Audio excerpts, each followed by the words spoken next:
How you doing, ladies and gentlemen? Welcome to This and That. I'm your host, Xander, where we talk about this, that, and everything in between. And we are 48 minutes late to a wild ride today. We were dealing with T-Mobile with the internet yet again. Apparently, those towers did not survive the storm, and they have been acting up all weekend, and there's not much that we can do besides work around it. But like I told you guys time and time again, that when we come to this podcast, I am always going to be here, even if I'm going to be late. You know, we operate on CP time from time to time, so I am always going to be here. When I get here, we're going to make it do what it do. So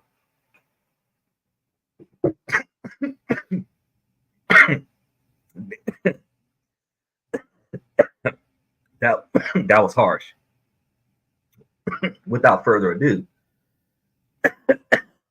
make sure that you like and subscribe. For you guys that are coming in on TikTok, we have right over here on the bottom right side of the screen. You guys can subscribe to the membership or subscribe to the YouTube channel. Come back, see what we got going on. Hold on, guys. You know when you take a big gulp and it doesn't agree with you? Yep, that's what happened there. Eyes watering. Okay, so Sunday nights are the nights when we have those members only shows where we have questions and comments from the fans. We have the audios. We get to listen to some of the things that people tell us, and then we get to comment to that. Those of you that are following us on YouTube, Twitch, and Twitter, we have the interesting concept of you guys being able to click the link, approve the mic, approve the camera, dive up in here. You can throw your 2 cents in on what people are saying, or you could just come to the comment section and we can roll on it like that. We try to be live 7 days a week at 9 Eastern, 8 Central, 5 Pacific, but since we have been struggling with the internet since the last couple hurricanes has passed by, where the towers keep going down, and we sometimes start to show a bit late, but we are always here. So make sure that you keep checking up, because we are going to go live. We will never have a show that doesn't air. You will see us air at some point. I was told by the company if we went to the south side of the state, we would have less issues with the service. So I'm going to take them up on that offer. We're gonna have to go to the south side of the state now. Let's go ahead and get started with some of these comments, because we got a few of them. So we might actually run a 2-hour show today. So let's get started. I am tired of having to be someone else to be with the girl I want. I am 25 and an extremely cheerful guy, and I like to share my excitement with the people I enjoy. I also have ADHD, with a capital H for hyperactivity. The problem is, when I meet a girl I like, it's always the same. The first talks are really good, we laugh a lot, the conversations flows really well, then we go on dates, and we have amazing dates, with lots of laughter and kissing. So, naturally, I try to answer quickly, I try to be nice, I like to flirt a lot. But it gets to a point that the other person always feels pressured, and I always get a message that they don't really feel the same way as I do, or it's too much. And it's not even like I am completely in love with the person. I just answer quickly, and I am nice, like, "Oh, you aren't your period? I'll buy your favorite chocolate," or "Had a fight with your dad? Want to go out just to talk?" And I also invite the person for dates every weekend, 'cause I like her better than someone random. I never pressure for quick answers. I never ask if the person is seeing someone different, like, I'm a super chill dude. Honestly, I'm just tired of having to play games every time, pretend like I don't care, stop answering for a while, or not saying that I really like the date, etc. I just want to be me. Why can't PPL just accept the nice? And this also reflects in my friendships. And well, sorry guys, I'm just really tired. Well, we all have that problem, buddy. One of the things that you come to find out is that people who give you that dating advice, how to get a woman, the most common advice that is the most effective is manipulation.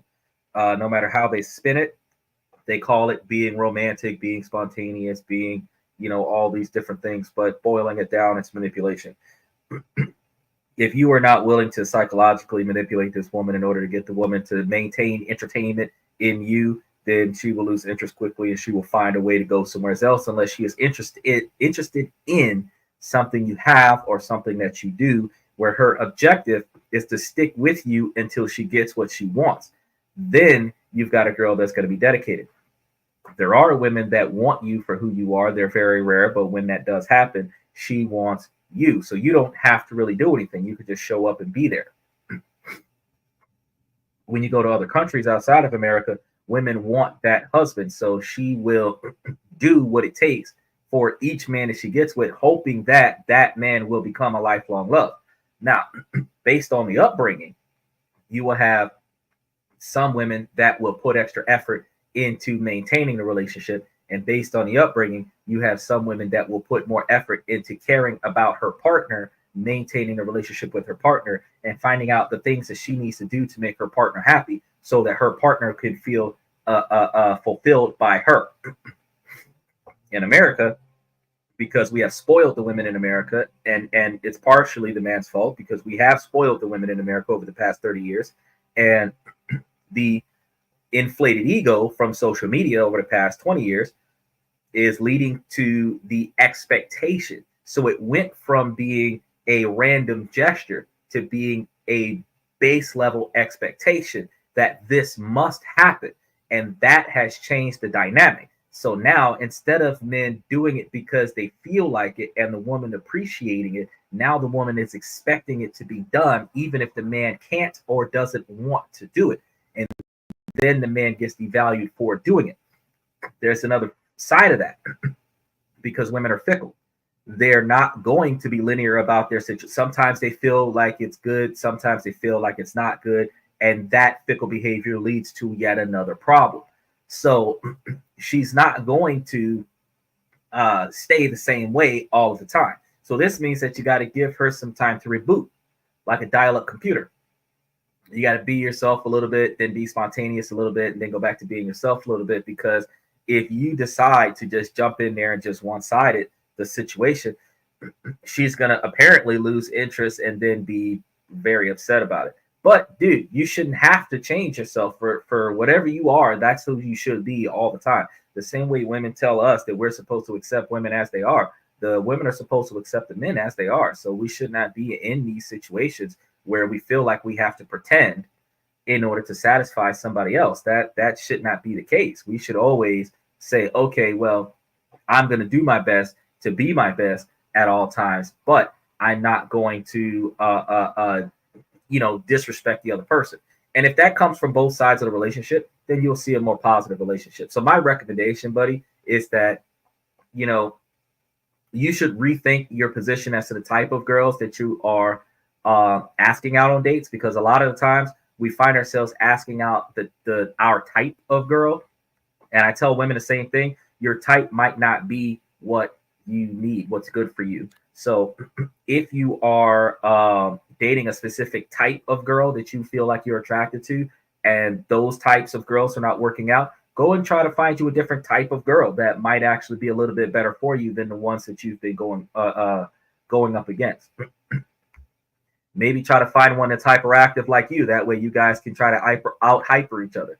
Whatever you can. But don't just assume that it's something wrong with all of the women, because that's not the case. It could just necessarily be. Take this for example. Just because I like a person doesn't mean that person likes me. So if I'm trying to get somebody that doesn't like me to like me, even though just because I like them, I'm not going to be as successful as if I recognize that somebody who likes me, I haven't given the opportunity to. So if I give the opportunity to the person that likes me, instead of ignoring that person and chasing the person that doesn't like me, I would be more successful with the person that likes me. Does that make sense? All right, let's go ahead and move on to the next question. This isn't working. What the F-U-C-K? It seems like the online dating scene is not only harder to find an actual person on, but when you actually match with someone, their expectations are ridiculous. I'm also 43, so it doesn't make anything easier. I've been talking to this nice lady since last week. I was interested, but also hesitant. BC, her profile wasn't verified. So We lined up a date for tomorrow, but I got sick yesterday, and today I told her I think it might make sense to reschedule for next week. I didn't want her to get sick. So she gets upset, unmatches me, and blocks my hashtag from texting. And in the back of my mind, I'm like, she's either super needy to do this over me not wanting to get her sick, or she's another spammer. Either way, I just don't get why people are so difficult to deal with these days. She says she was upset because she got a sitter. So asked the sitter to come next week. What the fuck is the problem? I gave you 2 days advance notice and was looking out for you.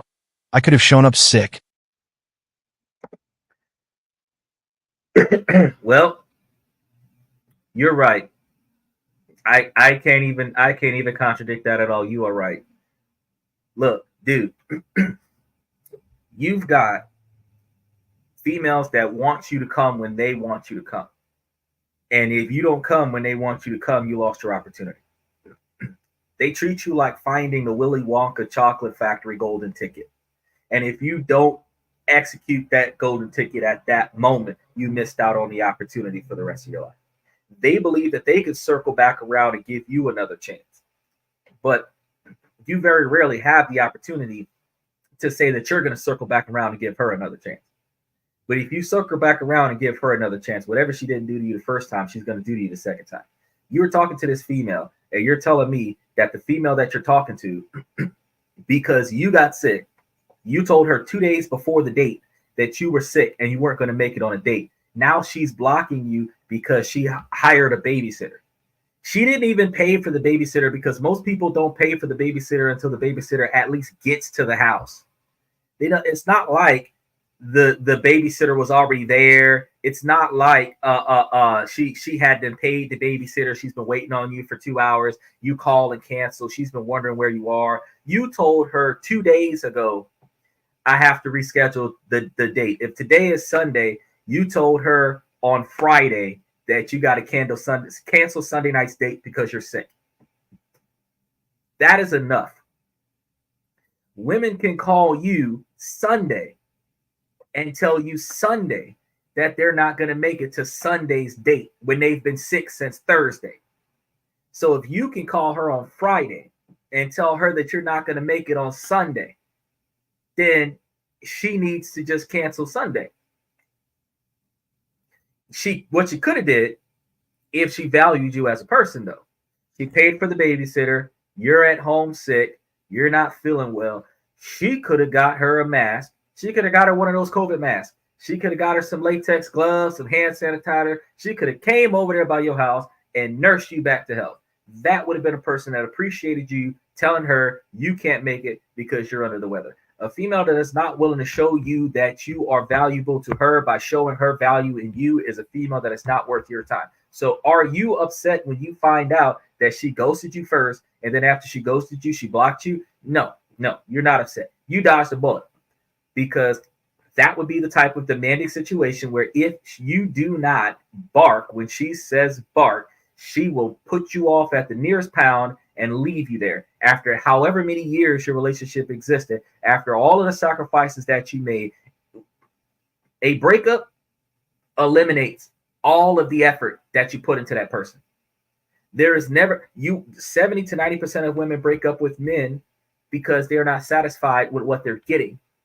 But while they're breaking up with the men, they did not appreciate anything that the man did for them before they broke up with the man. Because if you value the man and you value the actions and efforts and behavior that the man put into you for all of these months and years, your loyalty to his effort would be that you would stick it out for just that much longer. And you, as the person willing to leave, are trying to change to improve the relationship. You're not just sticking around and waiting to see what the other person does, because you're the other half of the problem. Your leaving is half of the problem. Your lack of interest in this relationship is half of the problem. Your lack of faith in this relationship succeeding is half of the problem. Whatever the other person did is the other half of the problem. So if the other person is calling themselves trying to work the situation out, you, as the person willing to leave, needs to wrap your mind around being determined to stay. Then you will be able to have a more successful relationship. But if you don't have that mindset, if you don't have that mentality, then you're probably not going to be as successful as you would be in your relationship. which is one of the reasons why women bail and then start over. And then they got some that'll troll. And they'll troll because they want to see how much they can get out of you. They got some that'll try to make you pay for the babysitter. Oh, well, you canceled the date. You got to pay for my babysitter. Like, bro, this isn't a freaking conference where I got to pay you a cancellation fee. Like, what are you talking about? So that you can do what? You got a babysitter now that I paid for. You don't have to be at the house now. So now you're going to go out and enjoy the night because I couldn't show up? Nah, that's not going to work for me. Nah. Let's go ahead and move on to the next one.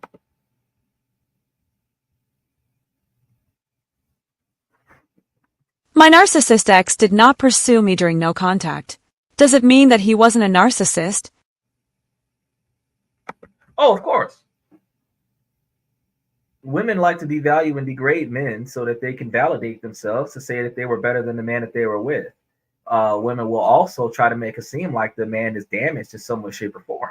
But women are not willing to say that one of the reasons why they have a man that they are not satisfied with is because of their poor choice. They're not also willing to say that they're not satisfied with the outcome of the relationship because of their lack of effort. They're only willing to point fingers at somebody else. And then you're going to say that the man is narcissistic and manipulative. But when the man stops talking to you, oh, why won't he answer the phone when I call him? Ma'am, if you tell him that you're done and he leaves and he doesn't talk to you anymore, then good. Move on.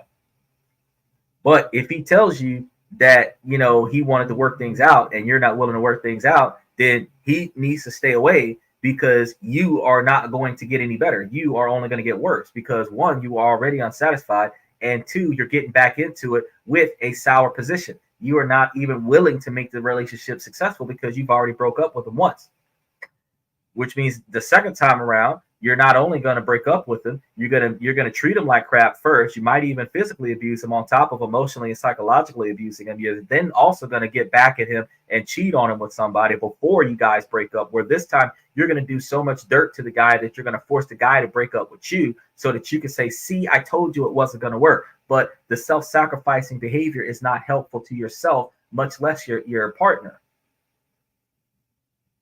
So if y'all broke up, why would you even want your ex to call you?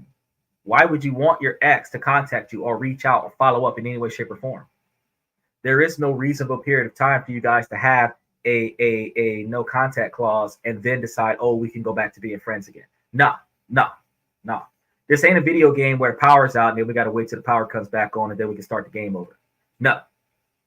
In the game of life, you're in it for the long haul or you're not. You're either part of my success or you're not. You're not sometime in this shit. If you're not here all the time, then you're not here at all. But don't make it seem like, oh, it's something wrong with the dude because you left and he didn't chase you. If you leave, you leave. Ma'am, if you tell me that you're jumping off a bridge, I'm going to sit there and videotape it. Am I going to stop you from jumping off the bridge? No. I want to see if you can do it. Matter of fact, hold up. Before you jump off the bridge, let me go ahead and get a camera view of how far you're going to fall. Then I want to see if you're actually going to jump off the bridge. Then when you do jump off the bridge, I'm going to record you all the way down. I want to see what happens when you reach the bottom, if you reach the bottom. And then I'm going to put that up somewhere where everybody can see what you just did so that they can come to understand that I'm not going to try to save somebody who doesn't want to be saved. Okay? And the mentality of most men has become, we are not going to try to save someone who doesn't want to be saved. So if you're in a relationship with the man, you're not satisfied with the man, and you leave, and that man's like, well, that's done. What did you expect from him? Did you expect for him to crawl back and be bamming on your door and begging you to come and talk to him? And were you expecting the toxic chaos where he was showing up unexpectedly in random places where you're supposed to be, where he's not supposed to know that you're there? Like, did you expect for it to be in a type of situation where your ex has to get a restraining order, where the police are arresting him and carrying him off because he won't leave you alone? Did you want to have the kind of relationship where your ex would be calling you collect from jail because of the restraining order, putting him in jail? Like what did you want? If you break up with the guy and he's gone, he's like gone. What did you want to happen from that situation? Because to me, You left. If you walk out of my house, I'm changing the locks. I ain't got no time to call you because my locks are expensive. I got to get them imported in and all this, and then I got to reprogram them and all this, and then I got to change all the security passwords and put you on as a do not enter on my security system, so that if you're found in the house, that they will not show you any mercy.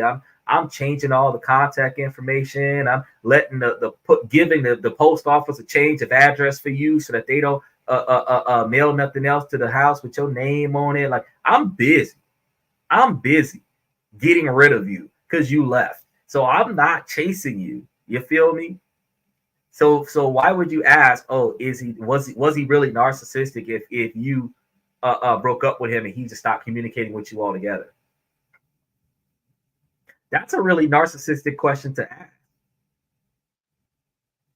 Well, let's go ahead and move on to the next one. Let's see what's going on with the next one.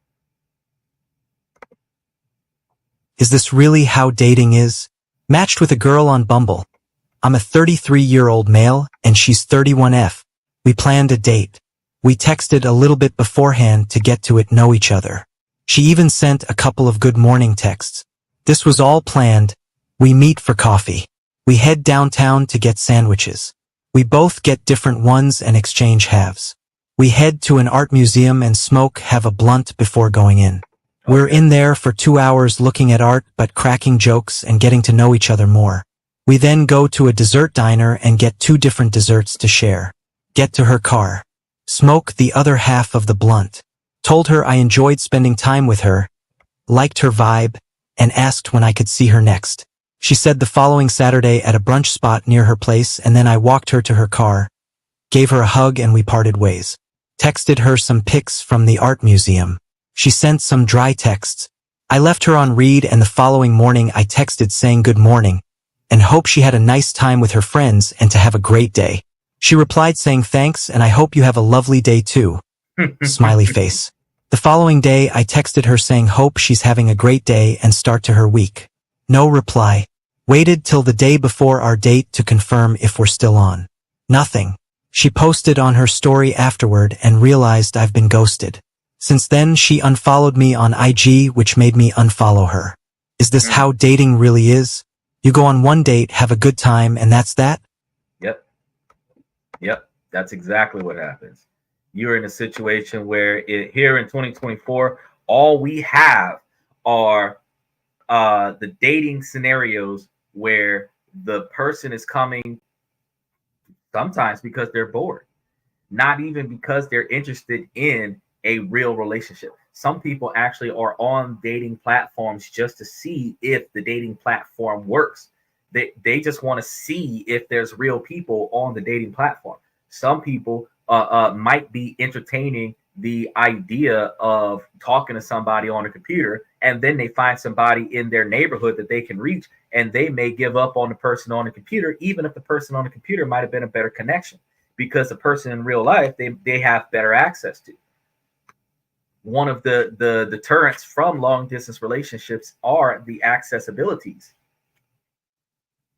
So if you are on one side of the state or the city and they don't want to make that commute, they find somebody in their neighborhood that's willing to make that commute, they will drop you. They'll ghost you. They'll have a good time with you. They got some. They'll hang out. They'll have a good time with you on your dollar. But because that wasn't the type of date that they were hoping for, they won't talk to you again. Oh, you're not willing to spend enough money on a date for them. So they don't really care about your character. They don't really care what kind of person you are. They're not really paying attention to your personality. All they really care about is how much are you willing to spend on this date. Now, if you spend enough, they'll go on a second or third date. If they go out on enough dates with you, they might even decide, oh, well, he spent about $1,500 on me in the past 3 weeks. I could probably sleep with him now. But they're not actually saying, oh, yeah, I'm going to sleep with him because I'm in love with him, or I'm going to sleep with him because I'm committing to him. They're saying, oh, well, he bought me like 5 steak dinners, took me to Disney World, got me a Bahamas cruise trip. Yeah, I'll sleep with the guy.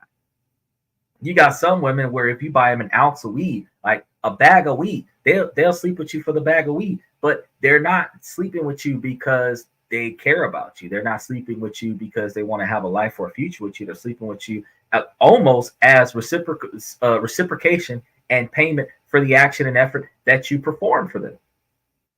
That's not even gratitude. It's like, well, he earned it. But if you earned it, that's payment.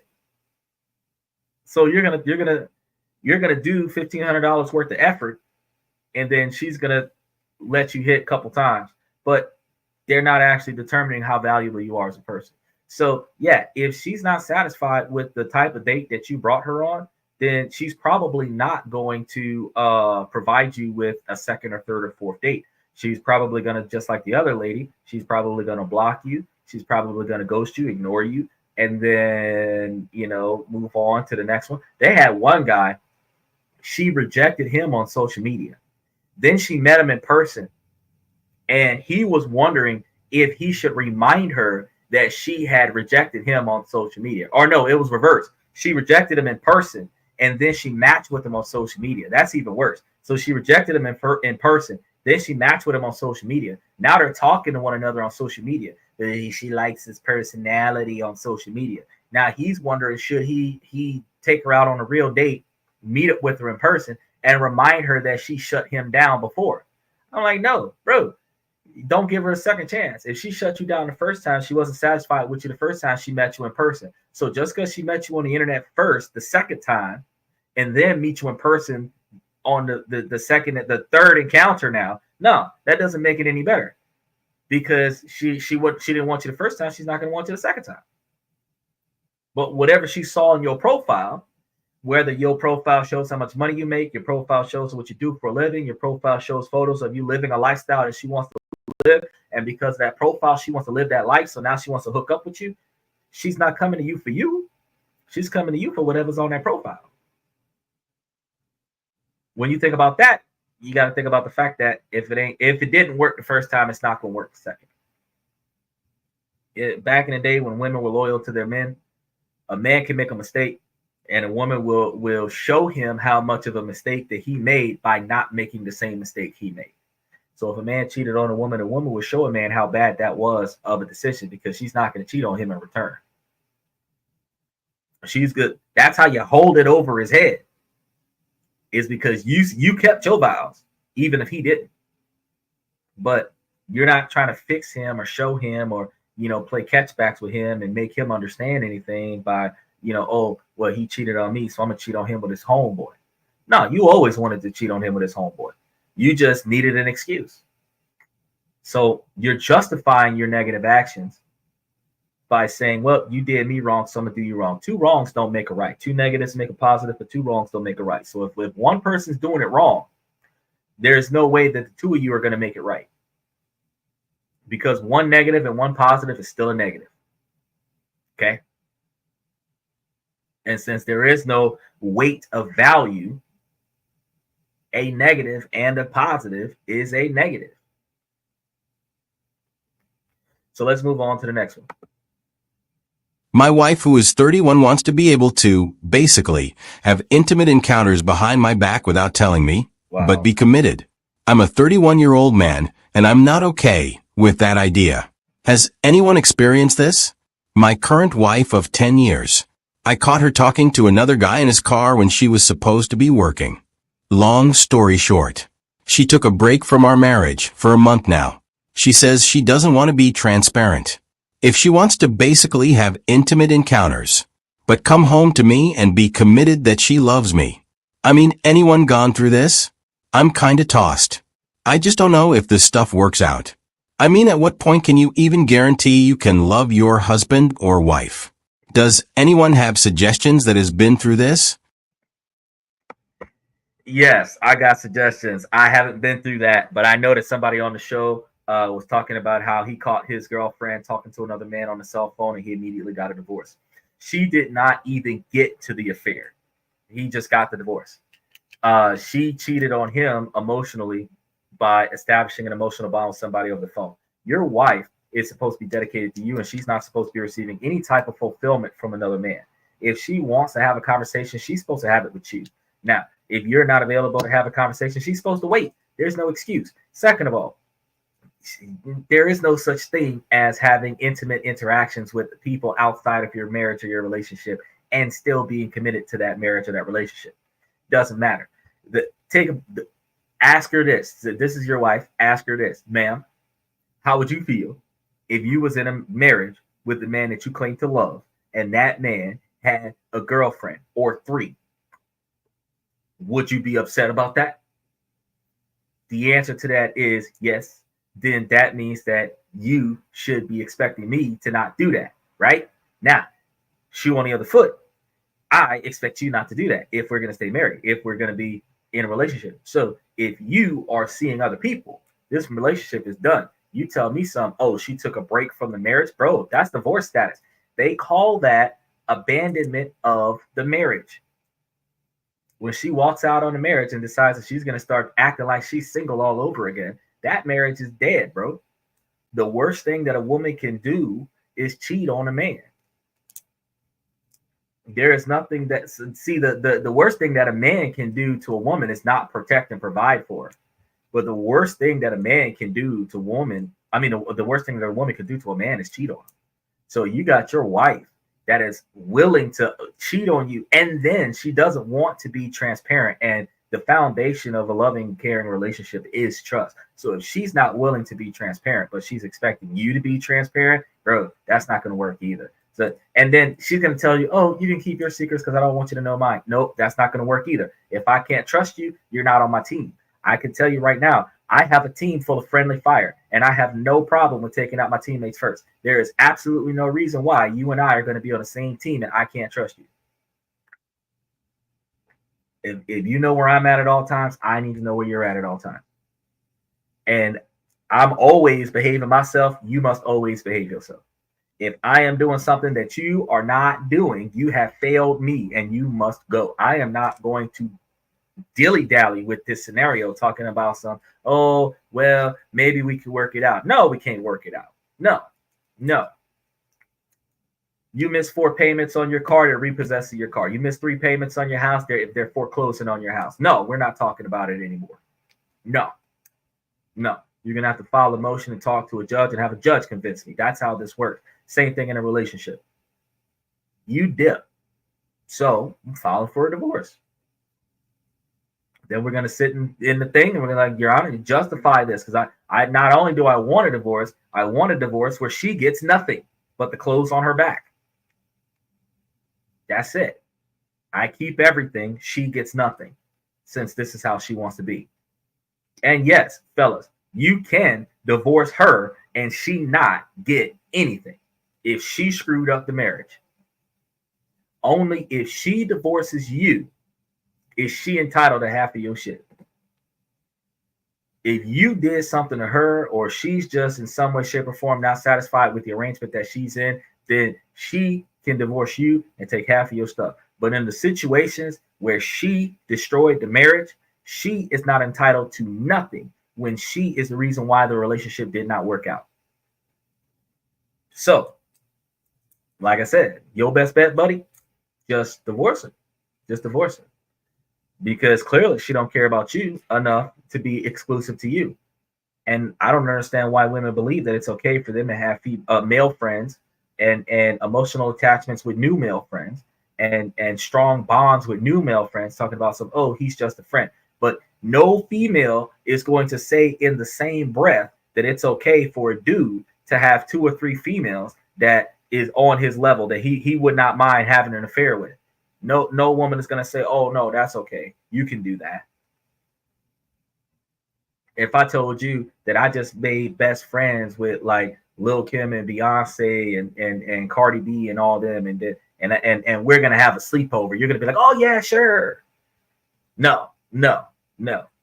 If I told you that like Trish Stratus or somebody like that, like some of those divas from the WWE that like models, and I'm best friends with a model, and no woman's gonna let that slide. So how can you tell me that you're gonna get a dude, you're gonna get this dude, you're married now, you're gonna get this new dude, and you're just gonna hang out with the new dude and be like, oh yeah, we're just friends?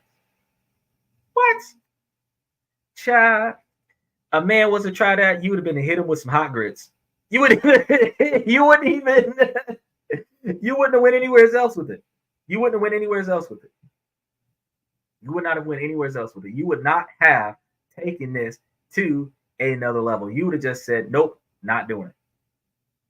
So with that being said, I strongly suggest that you bro, just run while you still can. Otherwise, you're paying child support for a kid that's not. What is sex positive? I'm seeing an increasing amount of profiles that mention this. What does that mean? Like looking for beyond vanilla? I'm confused. It also just feels very forward on a profile. Okay. I think I can answer that. The way I understand it, if someone says they are sex positive, it means that they do not adhere to the idea that sex and anything related to sex should be considered taboo and should be welcomed as a topic of discussion or exploration. For example, talking honestly about your kinks and being open about your sexual orientation. Ironically, it does not mean that someone will blatantly go on a first date telling you their fetishes. But I mean, you're sitting over here putting in your dating profile that you down for the freaky stuff. I'm gonna be real with you. If you're looking for a modest person and you look on their profile and their profile says sex positive, just don't interact with that particular profile. Because while the one understanding is that this person has more than vanilla preferences in the bedroom, you also have to understand that if this person is interested in exploitation and they're advertising it on their profile before they even find out who you are, the people who are going to respond to that are people who are going to look at that as she's down for the first night, the one night stand. So if you're looking at somebody's profile and that profile saying sex positive, then you might want to say, you know what? Yeah, I'm not going to click on that 304. I'm going to go the opposite direction because that might actually be the best way to go for you. Because those men that are looking for a woman that is exclusive, that woman is going to have to be satisfied by you. If her kinks are to have multiple guys, like the other gentleman that we were just talking to, whose wife wants to have an open relationship where she's sleeping with other people, but he's got to be committed to her. Nah, that's reckless. I don't even know why they're coming up with this type of mentality, but they're coming up with this type of mentality. I'm trying to figure out what are they thinking. So yeah, the dating platforms are starting to become a thing. I haven't come across any profiles that are talking about that, but the profiles that I look at are in the Philippines. So they're not even thinking about that. They're looking for one husband and they're willing to travel. So and travel is not like, oh, we're going to go on a vacation. They actually like, nope, I'm willing to relocate. So if you fly down here and come get me, I'll go with you. Tell me what you want. Okay. Tell me what you need. Okay. Because for some reason, they getting loose. They getting loose, and they trying to make it seem like, oh, it ain't working the way it's supposed to work. Gorilla press slam that story. So, like I said, you got to slide to the other side on that one, buddy. You can't put all your eggs in that basket. You got to find something a little bit more stable. No profile that has dollar signs in the name. No profile with money bags in the name. No profile where S's are replaced with dollar signs, smiley faces with a little dollar sign tongue on it. None of those. That's all red flags. And now, sex positive, red flag. Red flag. Okay. Let's move on to the next one. I'm a 25-year-old female seeing a girl that is 25, but she's slept with almost all her friends. I'm not sure whether to call it off. It's been a few weeks texting, and she's been amazing. And then before we met, this was basically dropped on me. I believe her when she says she has zero interest in any ex-partners, but it's the fact that they've touched her that's bothering me. It feels like I'd be sacrificing my dignity by meeting these mates and being nice to them when they've been in bed with her, to put it bluntly. The problem is that I like her a lot. But she's also got a lot of other mental issues that I don't know if I'm capable of dealing with either. Another thing is that I felt a big catfish as well, because she wasn't as pretty as her pictures. So I'm still struggling to decide if I'm sexually attracted to her. I sort of am, but I'm sort of not at the same time. And I don't think we're sexually compatible either. But I really like her. Why is dating so crap like this? Well, ma'am, that's what all the men are going through.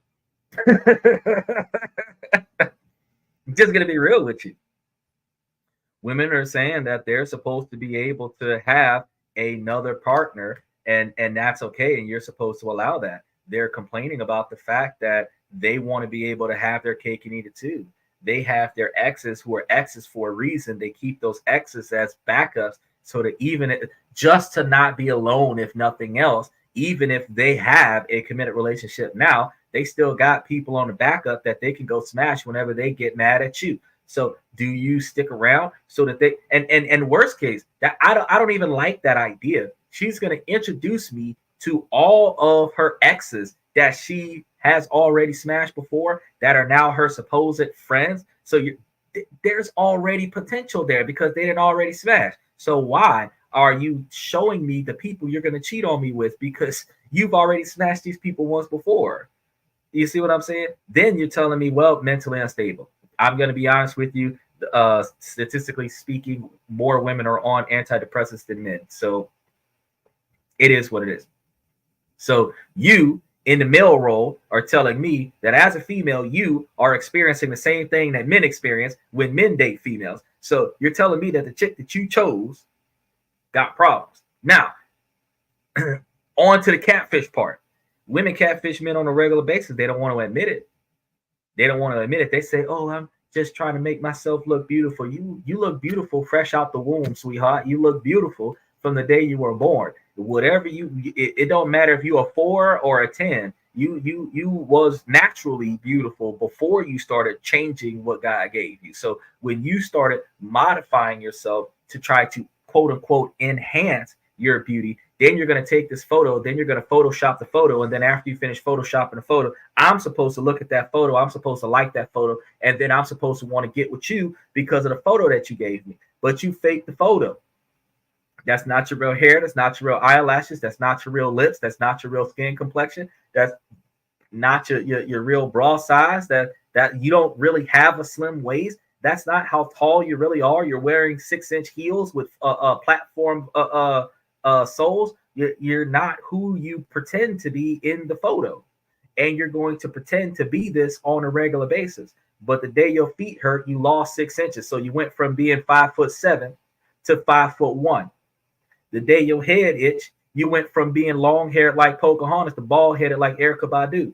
The day that the acne starts breaking out, you went from having flawless facial features to having more pimples than a man who dumped his face in the sulfuric acid. You tell us that we're supposed to love you for who you are, but you don't even walk up to a man showing him who you really are. You literally do not show your true self until after you've gotten married, and you don't feel like you have to put on the makeup anymore. You don't feel like you have to put on the push-up bra or the water bra or the butt lifters or the waist trainer or the girder belt or the wig or the extensions. You know what I'm saying? You stop gluing eyelashes onto your face. You stop cutting your eyebrows off and then drawing them back on, and just let the real you show because you're married now. But that's what you should have did for the first date. That's what you should have did for the first date. Cut all that bullshit out for the first date. Then when you get into like 10, 15, 20 dates, if you decide that you want to go to a costume party, you put all that shit on to go to the costume party. But you don't put all that shit on to attract a man and then decide, oh, I'm going to take that off. You just catfish that man. And so, man, when you tell me that you're experiencing that, look, we got to deal with that on a regular basis. But it gets worse. It gets worse because you're just now observing what men have been observing for decades, for generations. It gets worse because if you stay with this girl, ma'am, she is going to make you pay for her upkeep because you're the masculine one in the relationship. So you're going to have to pay for however much money it costs to bring her from the level of attractiveness that she is to the level of attractiveness that was in that photo. Because that photo is not what she really looks like on a day-to-day basis. So now you got to pay for her upkeep to keep her looking that attractive. And that does not mean that she's going to respect you. That does not mean that she's going to love you. That does not mean that she's going to value or appreciate you. It just means that she's going to look good while she's smashing her exes while she's still talking to you. So, ma'am, when you said that you was wondering whether or not you should stay with this chick, no. I'm just gonna tell you, bro to bro. I'm gonna tell you real talk. Your best bet, ma'am, is to just leave that chick alone and go find you a chick that looks the same way on her photo that she looked in person. Because I know that if we went to McDonald's and we ordered us a number one and it don't look like the picture, we sending it back. And we might even throw it at the drive-through person. So I can't say that it's okay for us to be looking at this profile online and then we meet the person in person where you might have took that photo 10 years ago on your best day. You're going to put that up there as your profile photo. Don't give me that shit. Don't give me what you look like in high school and you 4 years outside of college. I don't want to know. I want to know what you look like today. I want you to know what you look like this week. There's a difference between men and women. Men don't age that well. Or let me rephrase that. Men don't age that much. Women don't age well. Men don't age that much. I look the same way I looked when I was 16. I might have a different skin complexion a little bit because of one photo that I took had low light. This one got highlight. And I don't even have all the lights on. I just got some highlights today. But I look the same way I looked when I was 16. So I could take a photo from 3 years ago and put it on my profile because that's what I look like today. I could take a photo from last year and put it up on my profile because that's what I look like today. The only difference is that my hair is not braided today and my hair might have been braided in that photo. But if my hair was braided in that photo and my hair is not braided right now, what do you think I'm going to expect from you? To braid my hair. Okay, so that's the only difference that should be there. You see what I'm saying? If I decided to go from having long hair to shaving my hair and having like a low cut, that's the only difference.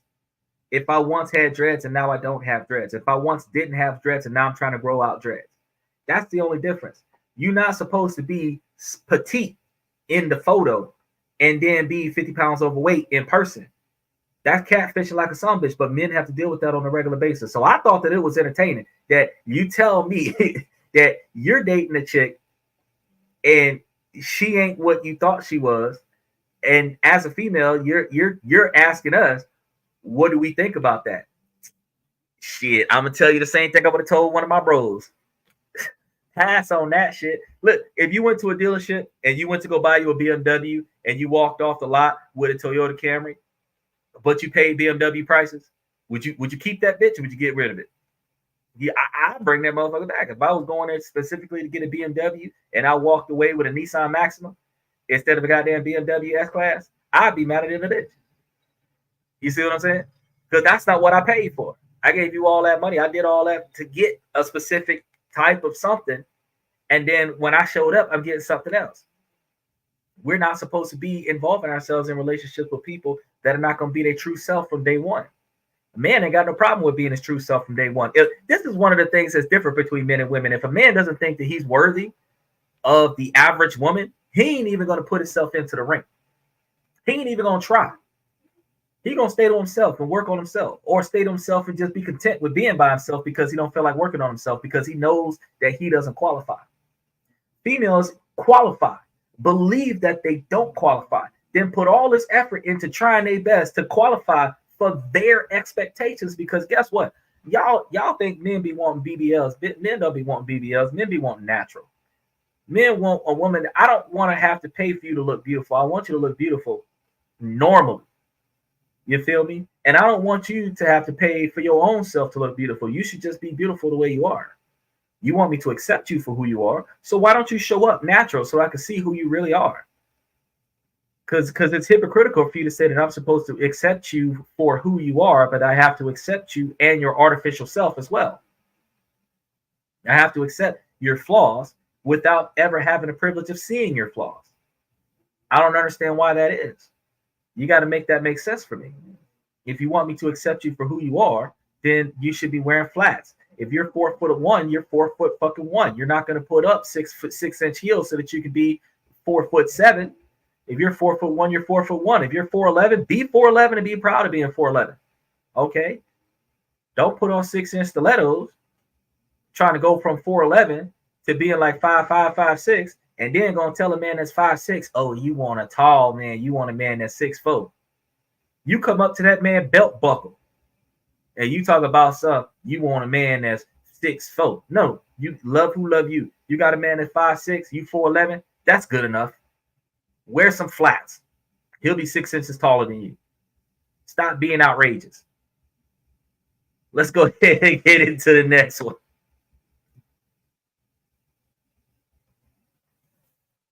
Am I a 23-year-old female, and I am not allowed to have a girls' day ever? So, here's the deal. The guy I've been seeing is 29, and he has been seeing me for 5 months. He got upset because I wanted to hit up a haunted house with my childhood friend. She's gay and used to have a crush on me, and he thinks that makes it weird. For the record, I'm totally straight. Now he's saying he has to be there for everything I do, or else I'm not including him. Is it reasonable to never hang out with my best friend unless he's around? I can't wrap my head around it. I mean, maybe I'd get it if I was into girls, but I'm with him. And he even threw a fit when I wanted to hang out with my dad. He thinks he needs to be there for that too.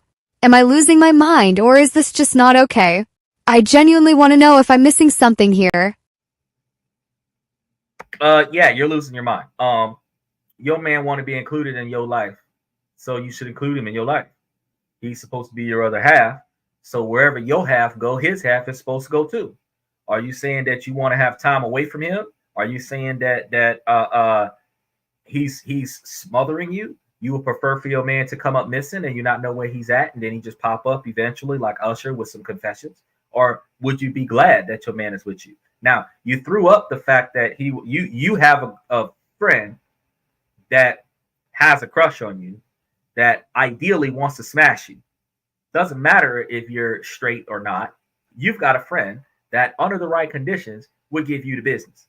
Okay. Now ask yourself, would you be okay with your boyfriend going somewhere by himself with a friend that wants to give him the business? Doesn't matter if he's straight or not. It doesn't matter if the other person is straight or not. What matters is that the person that he calls a friend wants them guts. Now, most women would say, no, you can't have a friend that wants to give you the business.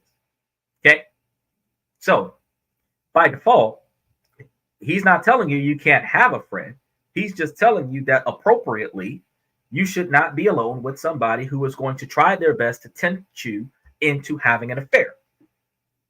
When you get into a relationship, a committed relationship, you are supposed to avoid temptation. So since you understand that this particular person wants your guts, that's the person you're not supposed to be with, because that's not your boyfriend. Men would be expected to avoid women that are not his girlfriend, that are not his wife, that wants his guts. Okay? Now, I don't understand why you don't think about that. Now, the other half of that, you're complaining about him hanging out with you and your dad. That's your man, right? Why don't you bring him home to daddy? Why don't you, him, and your dad hang out together? What is wrong with that? Why are you complaining about this man wanting to be involved in your family functions? Would you prefer that he not want to go to your daddy's house? Would you prefer that y'all argued every time you said you wanted to go see your dad and you wanted him to come and meet your dad?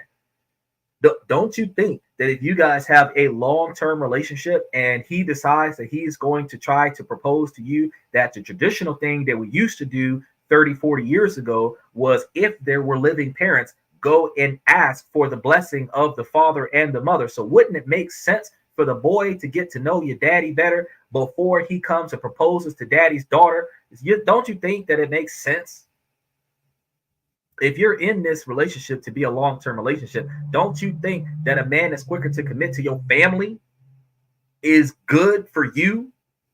Because if he's committing to them that he's not going to do you wrong, then he's got 2 promises to keep. 3, 4, 5 promises to keep. Because he promised your mama and your daddy that he was not going to do you wrong. He promised you that he was not going to do you wrong. That's at least 3. You got sisters and brothers. There you go. That's 5. And he's also doing this under the eyes of his Lord, and he's doing this in front of the great state of whatever state that's going to hit y'all. That's 6 or 7. So, I mean, if the man is talking about getting out there trying to be a part of your family, why are you pissed off about that? Why is it so overwhelming for you that you are that afraid of commitment that you can't say, oh, my man wants to come and spend time with me and my family? They got some dudes who would, mamas and dad, oh, when you going to give me some more grandkids? They be waiting on them to come home with a female so that they can, oh, let me meet her. I want to meet her. Let me talk to her. But how does that look? That you got a man that you claim that you're committed to, but you don't feel comfortable with bringing him home to your family. You don't feel comfortable with your family getting to know him. What's wrong with him that you don't feel comfortable with bringing your boyfriend back to your family house? But you're committed to this dude. And y'all have been around each other for 3 years now. The average is like 2.9 years, 2 years, 6 months, something like that. Like, so y'all been together 3+ years, and you're telling me that you're not okay with bringing him to hang out with you and your daddy? Every time you and your daddy smoke a blunt together, he's supposed to roll it up and break it up and hand it to y'all like, yo, what are you doing? Why are you sitting over here complaining? I could see you feeling uncomfortable about it if this would have been the first 3 months y'all were together and he want to come and meet your daddy. But you talk about 3, 4, 5 years that y'all been together, and you telling me that he can't go with you to go hang out with your daddy? What is your issue? Why? Let somebody make it make sense. Why would you think that it's not okay for your partner to come and spend time with you and your family when y'all have been together for multiple years already? Especially under the circumstances where you already met the parents. What's the problem there? Does anybody have a comment on that? And while we wait on somebody to come up and tell me whether or not they got a problem with that, because I'm gonna tell you, I don't see a problem. But if you're that uncomfortable with it, the only thing I can tell you is break up with the dude, because I mean, you know, y'all break up with him 70 to 90% of the time anyway. Y'all not gonna stay in the fold. You clearly are uncomfortable with this man. It ain't got nothing to do with the fact that he doesn't want you to be with a person that's trying to smash you in a haunted house, and he also wants to spend time with you and your family. But you're trying to take him wanting to be there with you in situations where you might need protecting, and in situations where you're bonding with family, and you're turning it into, oh, well, he's just possessively, obsessively stalking you all over the place and controlling every move that you make. That's not what's going on. He is doing his job as your man to be involved in what's important to you, and he is doing what he's supposed to do as your man, protecting you from shit that you don't know is a problem. That's what men are supposed to do. But God forbid, if she was on the other foot, if he was complaining about this about you, you would swear to God that there was something wrong with him. He's insecure. All of this. There's something wrong with his childhood, something wrong with his mama. I don't understand why y'all be tripping. Why don't you just let that man come and love you in front of your daddy, and let this man show your friend that's trying to smash you that is inappropriate to try to do. Just let the man be a man. All right, let's go ahead to the next question here. After our third date, she says she wants to take a break from dating apps. For some background, we matched on Bumble and have been on 3 dates together, and recently she's changed jobs, which requires her to travel every week. Due to that, she says she won't have time for dating, so she's going to put it on pause indefinitely. I know it's not a good sign, but I have a couple of options. I can ask her when she thinks she'll be available again to date, or I can just tell her to reach out to me if she's ready again. Or the other option is to just say that I don't think it's going to work for me and wish her luck. Which approach do you think I should take? Let me know your thoughts. I feel like you should go for the latter. The words indefinitely means permanently, if you didn't know that. So when she says that she's putting dating on hold indefinitely, that is her nice way of saying that she don't want to fuck with you no more, bro. That's what that is. So you got to think about this. Y'all was talking for a brief period of time. Now she's working somewhere far away. If you were important to her, she would make time for you. If you got a long distance relationship now, she would still make time for you. Even if you got to pick her up from work, she's going to leave her car at the job. She's going to spend a day with you. You're going to bring her back to work, drop her off, and then she'll take her car and go home that next day. You understand it? She'll make time for you. She'll get 2 days off in a row. She'll let you know. Then you come and get her, and y'all can convoy, and then drop the car off and spend a couple of days together, where y'all get to spend time together at least once a week. She'll make time for you. We got FaceTime. We got social media. We've got texting, emails, letters. She'll make time if she want to be with you. If she don't want to be with you, she ain't gonna make time. You understand? She's making excuses right now. Oh, I went too far. I had somebody tell me, oh, I can't do the job because my my family member died. I ain't never heard a rich person say that I can't make money because somebody died. Matter of fact, rich people encourage people in their family to die so that they can make extra money. You can't use, oh, there was a death in the family, so I can't work. Bullshit. Your lazy ass wasn't trying to work in the first place. So when this female come over here trying to tell you, oh, well, I'm putting dating on hold indefinitely, that was the nicest way that she could tell you she ain't want your ass no more. So no, you don't take the words stop indefinitely and say, oh, well, when do you think you'll be free again? Because indefinitely means forever. So when do you think I'll be free again? Never. Because she don't want you. Okay. You turn back around and she comes and talks to you about, oh, well, I gotta get things situated but I am interested in you, but I gotta fix this problem first, stuff to that effect. What can we do to make it work, kind of thing. Then you can say, oh, well, go do what you got to do, and then call me and let me know when you got settled in. She said that she's not dating anymore. So if she's not committing to you, then that's it. She's taking herself off the market. And if she's taking herself off the market, you are not doubling back in 2 to 4 years to see if one, she hasn't moved on to somebody else, and two, if she's still interested in you. If she was interested in you, she would have never let you go. So no, don't even waste your time with that. Go find somebody that got time for you. If she got too much shit going on in her life, or she ain't got time for you, you just might as well let her stay gone, bro, because it would be more hell and high water for you to try to work your way in and out of the type of relationship where you're bending and flexing to a schedule that is not accommodating. So you might as well just go ahead and say, you know what? No, I'm done. I'm not even trying to tell her I wish you the best of luck. I'm just talking about some. She said she's done indefinitely, and I said block and move on. That's it. Not even that. Block and delete. That way I don't even accidentally find your shit and pull you back up another time. That's it. You on my block list and you're not in my contact list no more. I don't even have your name and I don't even know what number is yours no more. So that's how you resolve shit these days. It's brutal out here these days. Just as quick as they'll ghost you, bro, you need to be able to ghost them, because staying attached, that shit don't work for us no more. Not in 2024. Men are sacrificed when men stay attached to women that don't want them.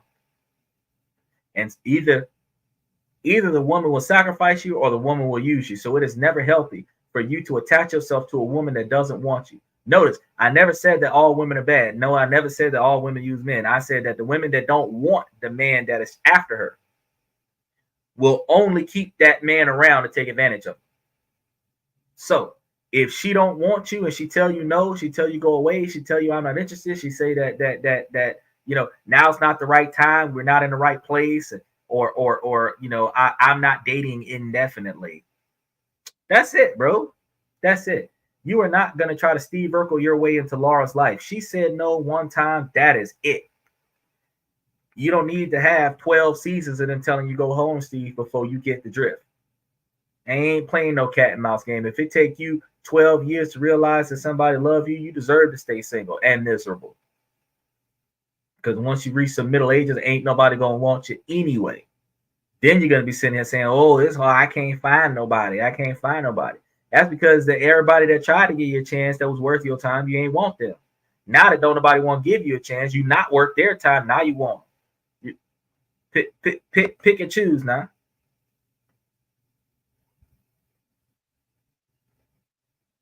My 31-year-old husband wants our daughter to do the sport I did.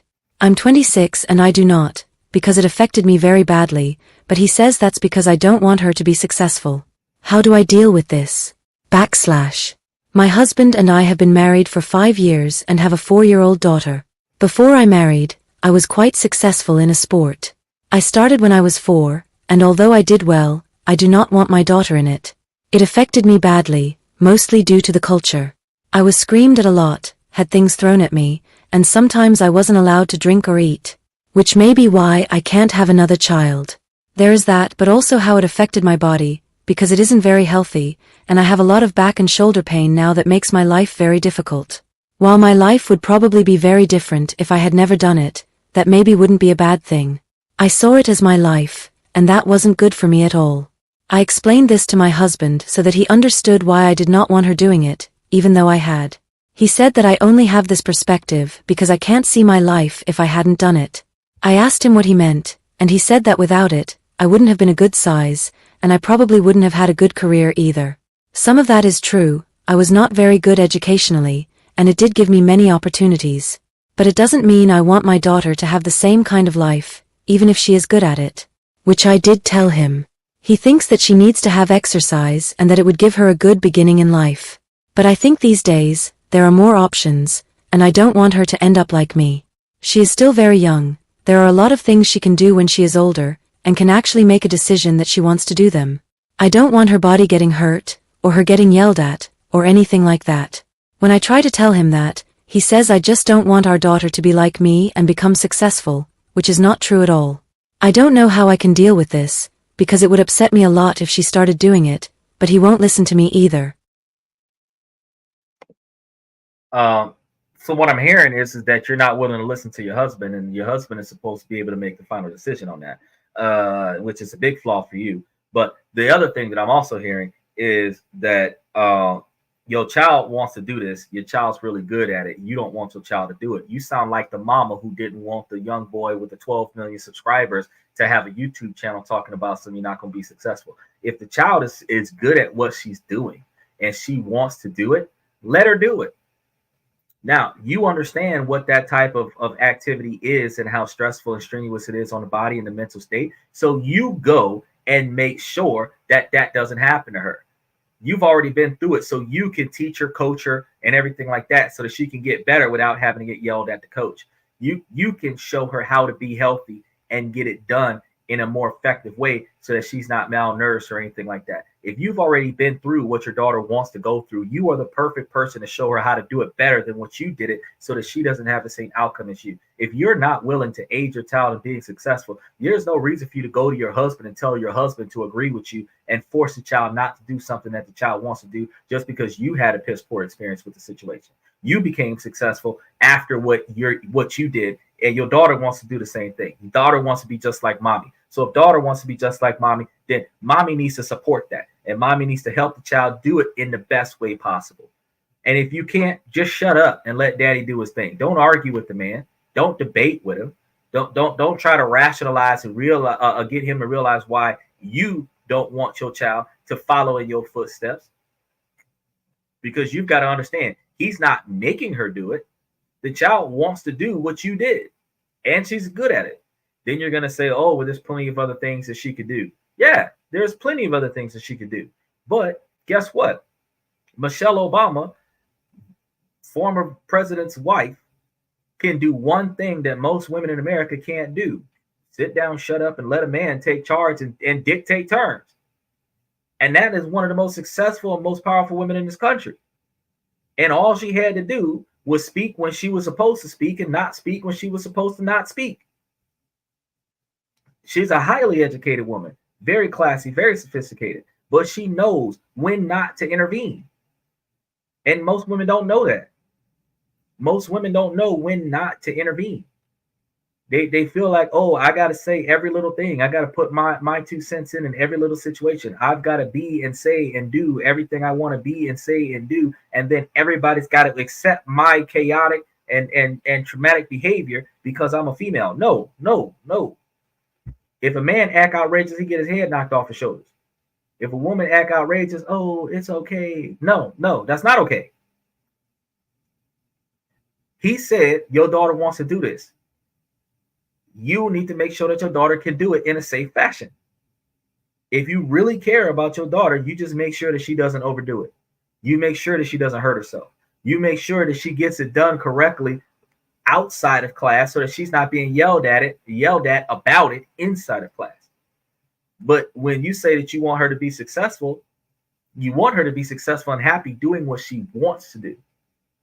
So as long as she wants to be like mommy, let her do it. When she decides that she don't want to do it no more, you can quit. But don't tell her that she can't do it.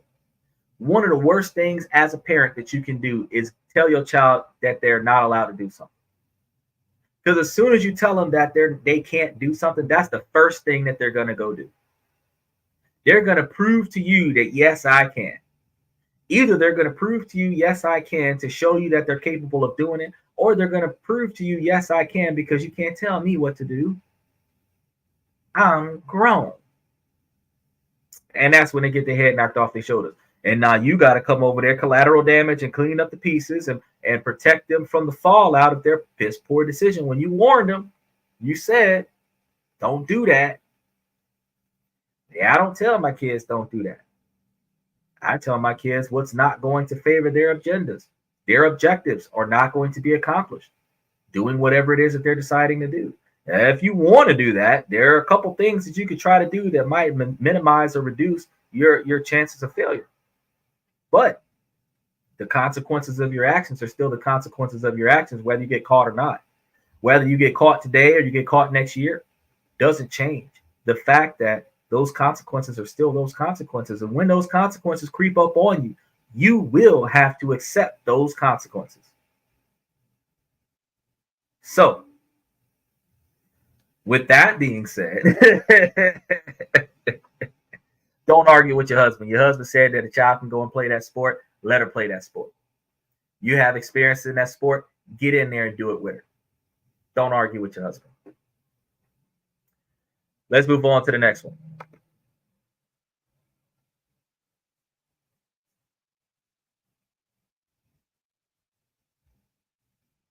He broke up with me 18 hours after going public. Hi everyone. I wanted to share this story with the world because I'm frustrated and angry, but also find it almost laughable. I've been dating this guy for about 3 months. We texted each other daily, saw each other between 2 and 3 times a week, we shared interests and everything seemed to be going smoothly. I had my reservations, but he seemed really nice and trustworthy, and thought it could lead to something good. He also mentioned he struggles with commitment issues, which I understood, and as I was unsure about things myself I let him set the pace and go as slow as needed. He was going to therapy, so it seemed he was working on it. I appreciated his honesty and thought that everyone deserves a chance. How wrong I was. Our plans started to become more intimate, staying over at each other's places, spending the day together, going out for day trips, saying that I should work from his apartment sometimes so I didn't need to rush home during weekday mornings, and having deep conversations. At some point, he mentioned we should go away for the weekend someplace nice. We did so this past weekend and had a really nice time around nature hiking and talking. On Sunday, while we were having lunch on our way back, he posted a story on Instagram and asked my permission to tag me on it. I was okay with it, and shared it myself, making our dating public. We went back home, made plans for the week, and talked in the evening as usual and everything was fine. The next day, around 10 a.m., while I was answering messages from my friends and family about him I noticed he had deleted the story. I texted him and he answered that he was sorry, but he felt we were moving on to become a couple and he was not ready for that kind of commitment. I gracefully ended things, only noting that I would have wanted him to tell me his feelings and not find out through Instagram, and mentioned he should be more considerate to people. On the one hand, I feel like venting my anger. I'm really angry about how he managed the situation and now I have to tell people that actually we already broke up after a day. I thought I was fixing him and therapy was working, but no. I fooled myself. The laughable part is that I had the shortest relationship ever and I'm facing this with humor. By the way, we are both 39. Nah, that's not what happened. Some shit came up and he didn't want you to be involved in it, so he broke it off. Fact is that if the man was moving at a certain pace, you was moving at his pace. He told you to go stay at his house. So you're not moving too fast. You didn't insist on staying at his house unless you're lying to us. So something happened in his life and he had to stop associating with you, and whatever that was, whether it was family, whether it was a ex-baby mama or something like that he didn't know about, or overseas mandatory trip or something like that. Something happened in his life that made a drastic change in his life that he could not include you in, so he just walked away from the situation. Technically unfair to you, but no, you didn't get broke up with inside of 18 hours. You officially made your 3.5 month long relationship public, and 18 hours after you made that relationship public, he broke up with you. He's seen something, he heard something. Maybe it could have been some of the stuff that he saw on your social media feed, but drastic changes happened in his life, and within the 18 hours of him seeing what was going on that social media feed, and he was like, nope, can't do it. Now, should he have kind of went over a lot more details with you so that you guys were on the same page, so that probably could have not occurred? Yeah, of course. Is there another way that you could have gone about doing it to make sure that he wasn't moving too fast for himself? Yeah, it could. But for you to feel like you're trying to fix him, yeah, that was your first mistake. You're not trying to fix a man. You're aiding him. Okay? You're like the mechanic to the car. You're aiding him. Just doing a regular service. There's a big difference between changing the oil and the spark plugs to make sure that everything's working right versus replacing the whole rear end axle. You're not fixing him. You're aiding him. If you're aiding your man, then you're all right. But if you're not aiding your man, then there's a problem. And also, since y'all are linked together on social media, the shit y'all start talking about on social media, he can see it too. So anything that you say that might be perceived as negative, he can see it too. And if he can see it too, he don't have to like what you said. And then he can say, you know what? Nah, I'm not even gonna go any further with this. And all of that boils down to you have to really have accountability for what you're doing and how you're doing it.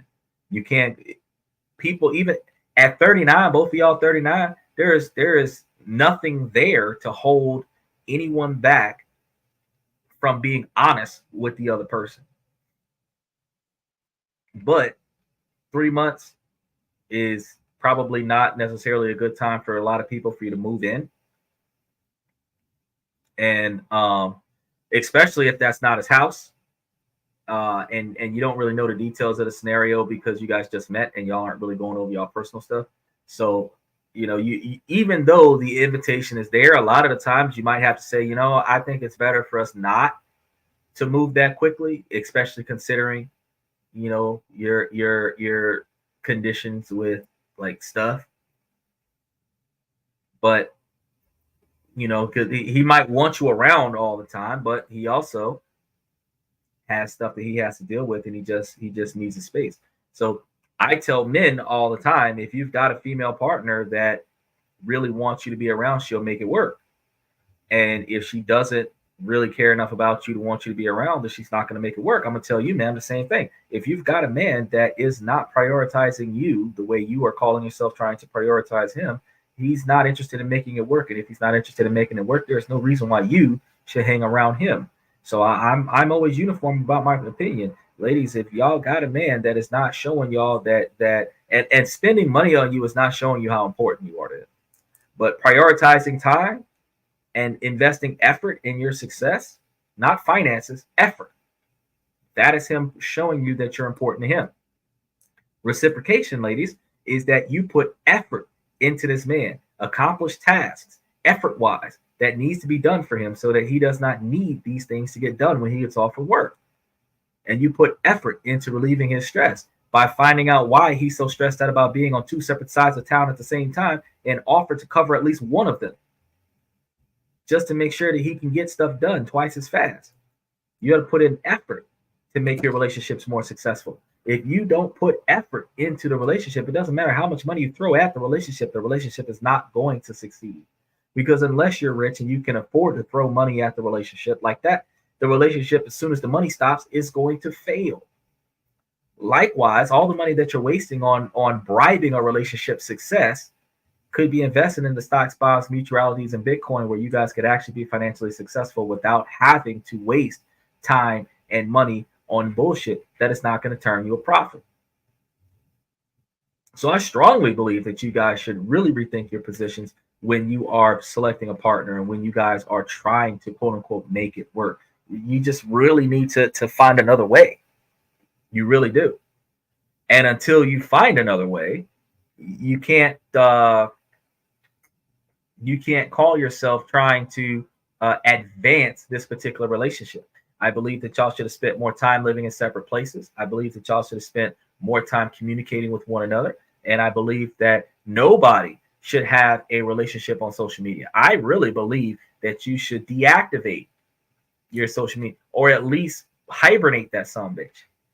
Just to leave the app there and uninstall the apps off of your devices and go off grid. Unless you are online for a business, go off grid until your relationship stops. Like nobody can find you. There's no traffic on your page. Just stop. Because social media will end your relationship quick. As you can see, 18 hours after you guys went live, it died. And you know, funny thing, soon as y'all got tagged, guess what could have happened?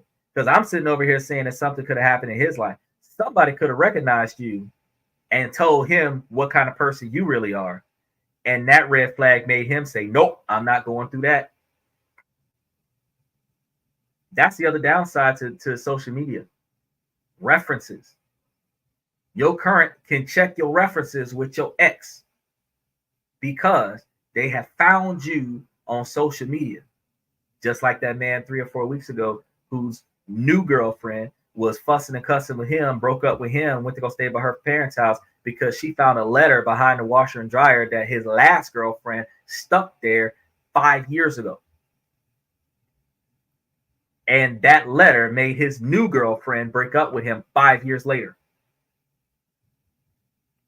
If it works for the ladies, it can work for the fellas. Check your Carfax. Just saying. Now, that's all of the Q&As that I have for today. I wanted to make sure that you guys know, I did actually get the book in. So I'm going to be trying to take a look at the book later today. I'm going to try to see if I can do me a box opening, get that set up for tomorrow. And then I'm going to go ahead and run I got to read this bastard. So I'm probably going to spend the rest of the night reading this bastard. And because I actually have some contracts that I got to fulfill between now and tomorrow. And as I go through this book, I'll be able to have some information for you guys. We can talk about the finances and dividends and everything like that so that you guys can make more money for you.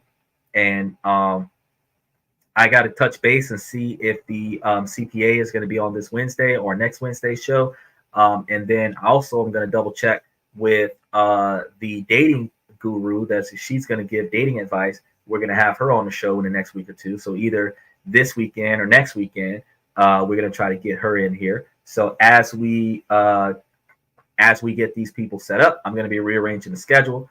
So by tomorrow, you should see whether or not we're going to have him on Wednesday of this week or Wednesday of next week. And by Wednesday, we should be able to have confirmed whether or not the lady is going to be on the show this week or next week. But as we get our guests lined up coming soon, we're going to start having different tickets set up where we're going to have different guest stars on the show.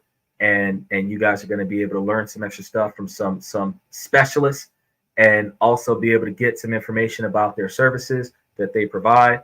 And you guys will be able to make better decisions for yourselves, because that's always been what I've expected for you guys, is for you guys to try to find a way to make better business for yourselves.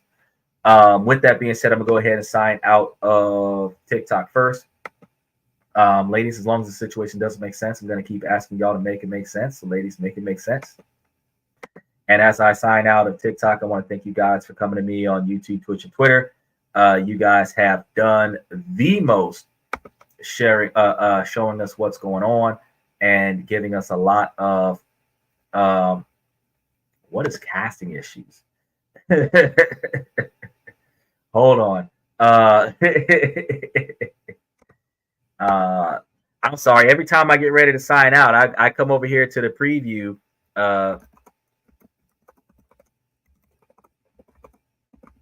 So let me see. The podcast is not being seen.